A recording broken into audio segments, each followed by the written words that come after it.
आप सभी का इतिहास कथा मंत्र चैनल पर स्वागत है। राधे राधे, जय श्री कृष्णा। आज मैं भगवान कृष्ण जी की पत्नियों के बारे में कथा सुनाऊंगी।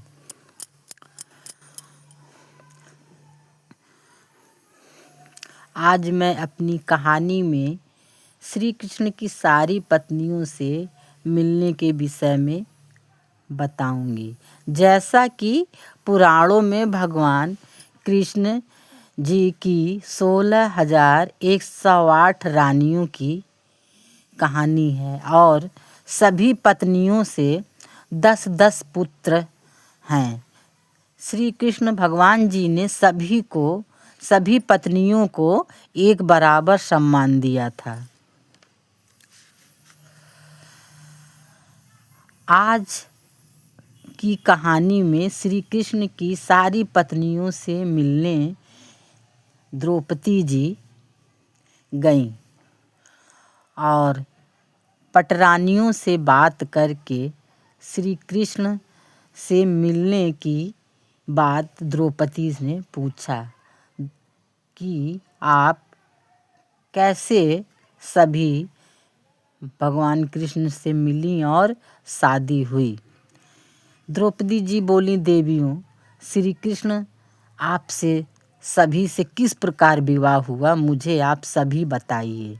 मैं भगवान की लीला सुनना चाहती हूँ। तो सबसे पहले रुक्मिणी जी ने बताया कि मेरा भाई मेरा विवाह चेतीराज शिशुपाल से करना चाहता था।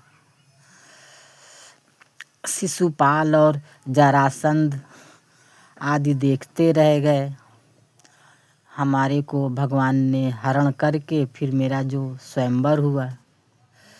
उसके बाद सत्यभामा बोली, मेरे पिता ने और चाचा ने अपने भाई प्रसेन की मृत्यु का झूठा कलंक द्वारिकानाथ पर लगाया। उस कलंक को मिटाने के लिए जामवंत को युद्ध में परास्त करके प्रसेनजित की मणि ले आए। मेरे पिता ने शत्रुजित को दे दी।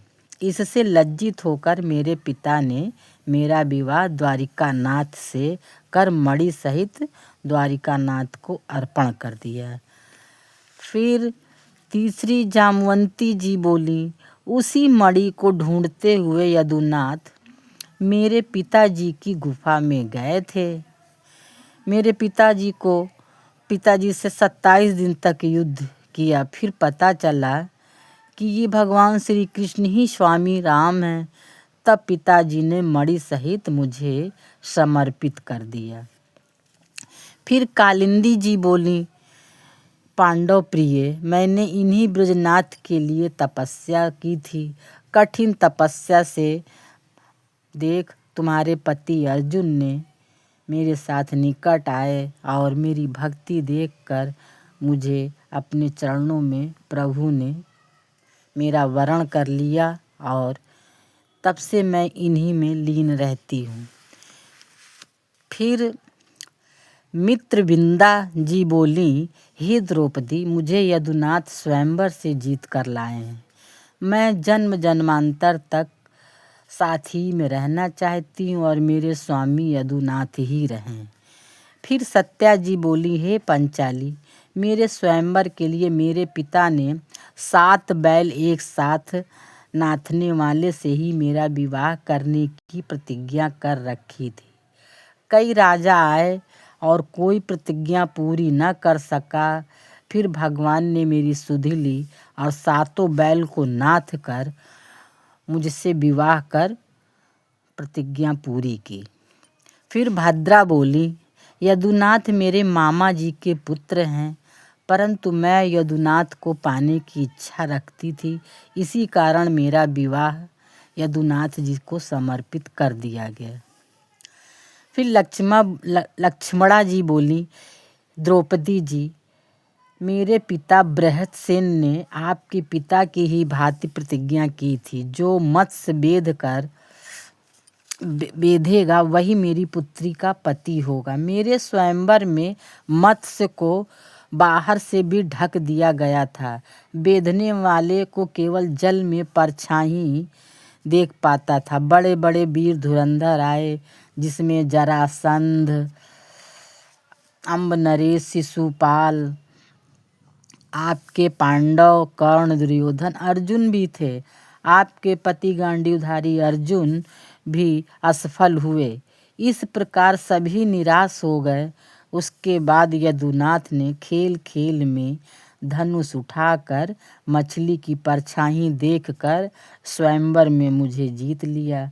जिस दिन मैं द्वारिका आई, सभी ने मेरा धूमधाम से स्वागत किया। फिर 16,000 रानियों, 100 रानियों की तरफ से रुक्मिणी जी ने बताई कि भौमासुर पृथ्वी की सारी कन्याओं को हरण कर लाया अपने ब्याह के लिए, किंतु कोई भी कन्या उससे ब्याह नहीं करना चाहती थी। सिर्फ भगवान से वो अपनी मदद के लिए पुकार कर रही थी। भौमासुर ने सभी को कारागार में डाल दिया। फिर प्रभु ने भौमासुर दैत्य को मारकर सभी को पत्नी बनाकर अपने चरणों में स्थान दे दिया। पंचाली, हमें अपने स्वामी के अलावा दूसरी कोई वस्तु नहीं चाहिए। सिर्फ भगवान के चरणों में ही रहना मेरा सभी का सौभाग्य है। जय श्री कृष्णा, जय श्री कृष्णा।